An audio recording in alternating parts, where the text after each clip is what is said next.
भैया हो गए 50 रुपए। पैसा आ गए रे? हाँ आ गए। तो बोला क्यों नहीं? तो बोल रहा हूँ ना, सांस तो लेने दे। अब टाइम पे बोला कर। हो गया भैया। पेटीएम पर 69 रुपए प्राप्त हुए। अरे भैया कितना झूठ बोल रही है आपकी मशीन। मैंने 69 रुपीज करे और ये 69 बोल रही है। अबे अंग्रेज की औलाद, 69 का मतलब ही 69 होता है। तमीज मशीन। तेरे को कितनी बार समझाया, कस्टमर भगवान का रूप होता है, तमीज से बात करा कर उनसे। भैया हो गया पेमेंट। ठीक है भैया। अरे मालिक रोको, उसको पेमेंट नहीं आया। ओ इधर आ। क्या हो गया? तेरा पेमेंट तो आया नहीं। ये देखो कर दिया मैंने। क्यों रे, पेमेंट आ तो गया है? अरे नहीं आया मेरे पास। भैया मैंने कर दिया, मैं जा रहा हूँ। अरे नहीं आया, रोको उसको। अबे साले झूठ बोल रही है।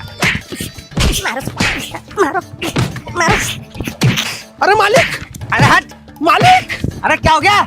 वो आ गया पेमेंट। तो बोला क्यों नहीं? वो टेक्निकल इशू।